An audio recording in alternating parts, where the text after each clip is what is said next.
అందరికీ నమస్కారం అండి. ఈరోజు మనం 1992వ సంవత్సరంలోని చందమామ కథల పుస్తకంలోని తిరుపతయ్య సలహాలు అనే కథ గురించి చెప్పుకుందాం. ఈ కథ రచించింది వసుంధర గారు. రుద్రవరం అనే గ్రామంలో ఉండే తిరుపతయ్య డబ్బు బాగా సంపాదించాడు. కానీ అతడిలో ఉపకార గుణం లేదు.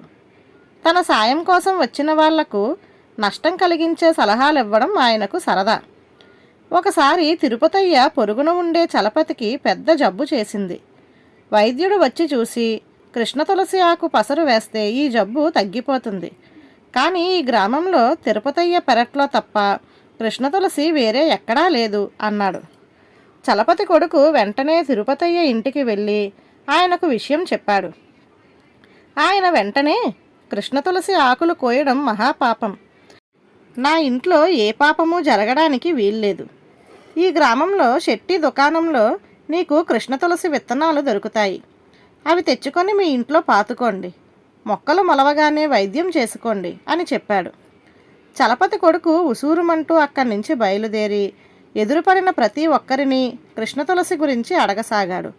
అప్పుడు అతడికి బైరాగి ఒకడు ఎదురుపడి విషయం తెలుసుకొని, తిరుపతయ్య నీకు మంచి సలహా ఇచ్చాడు, వెళ్ళి ఆయన చెప్పిన ప్రకారమే చెయ్యి అన్నాడు.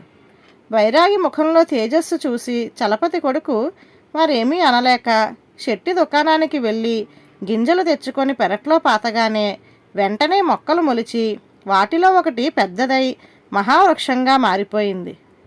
ఆ చెట్టు ఆకుల పసరతో చలపతి జబ్బు త్వరలో మటుమాయమైంది. ఆ తరువాత బైరాగి చలపతిని కలుసుకొని, తిరుపతయ్య సలహా వల్లనే నీ జబ్బు నయమైంది. నువ్వు వెళ్ళి తిరుపతయ్యకు కృతజ్ఞతలు చెప్పుకో.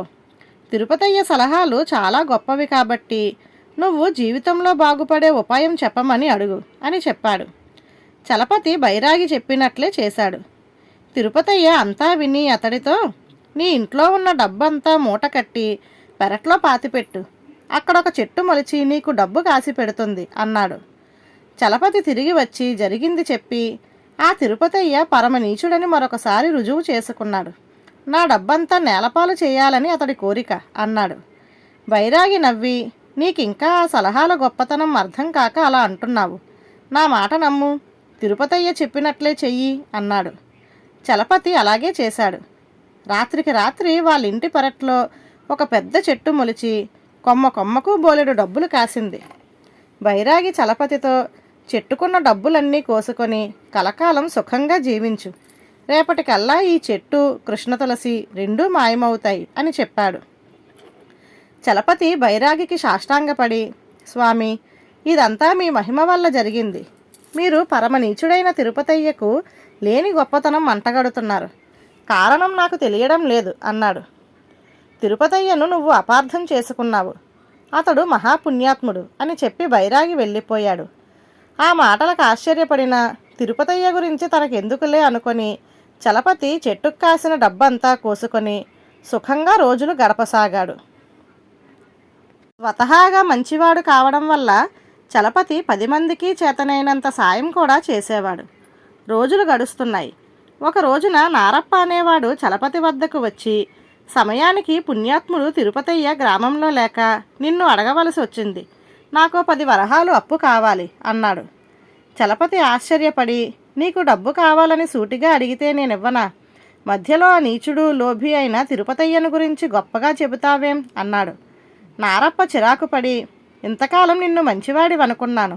అడిగిన వెంటనే ఎందుకు అని అడగకుండా వెంటనే డబ్బిచ్చి సాయపడే మంచివాడు తిరుపతయ్యను ఆడిపోసుకోవడం నీకు తగదు అన్నాడు. చలపతి మారు మాట్లాడకుండా అతడికి డబ్బిచ్చి పంపి గ్రామంలో వాకబు చేయగా తిరుపతయ్య గ్రామంలో మంచి పేరు సంపాదించుకున్నట్లు తెలిసింది. అప్పుడు అతడి మనసుకు ఎంతో బాధ కలిగి, అందరితోనూ మంచిగా ఉండే తిరుపతయ్య నాతోనే చెడ్డగా ఉన్నాడంటే నాలోనే ఏదో లోపం ఉంది ఉండాలి, లేదా ఉపకార బుద్ధితోనే తిరుపతయ్య నాకు మంచి సలహాలు ఇచ్చి ఉండాలి. నేనే అపార్థం చేసుకున్నానేమో అనుకున్నాడు. మర్నాడు తిరుపతయ్య ఊరి నుంచి తిరిగి రాగానే చలపతి ఆయన ఇంటికి వెళ్ళి ఆయనను కలుసుకొని, బైరాగిని సలహా గురించి పొగిడితే నమ్మక జరిగినదంతా ఆయన మహిమ అనుకున్నాను. అయినా ఇప్పుడు నాకు అసలు విషయం తెలిసింది. నిన్ను అపార్థం చేసుకున్నందుకు క్షమించు అంటూ జరిగినదంతా వివరంగా చెప్పాడు. తిరుపతయ్య అంతా విని, ఇదంతా ఆ బైరాగి మూలానే జరిగింది. మళ్ళీ ఆయన కనబడితే నాకు వచ్చి చెప్పు. ఆయన ఈ గ్రామం నుంచి వెళ్ళినప్పటి నుంచి నా సలహాలు అందరికీ ఎక్కువ ప్రయోజనకరంగా ఉంటున్నాయి. సలహాల కంటే అడిగిందిచ్చి సాయపడితేనే వాళ్లకు తక్కువ లాభం వస్తున్నది. అందుకని నేను కొంతకాలంగా వచ్చిన వాళ్లకు సలహాలు ఇవ్వడం మానేశాను. బైరాగి మళ్ళీ వచ్చి పరిష్కారం చెప్పేదాకా నా బ్రతుకు ఇలాగే ఏడ్చక తప్పదు అంటూ నిట్టూర్చాడు. ఎదుటివారికి తక్కువ లాభాలు రావాలన్న అసూయ కొద్దీ తిరుపతయ్య తనకున్నది కూడా పోగొట్టుకునేందుకు సిద్ధపడ్డాడు తప్ప తనకేమీ ఖర్చు కాకపోయినా మంచి సలహాలు ఇచ్చి వాళ్లకు ఎక్కువ లాభం రానివ్వడు. తిరుపతయ్య కుచ్చిత బుద్ధి బైరాగి కెరిగి అతడికి తిరుగులేని శిక్ష విధించాడని గ్రహించి తేలికపడిన మనసుతో ఇంటి ముఖం పట్టాడు చలపతి. ధన్యవాదాలు.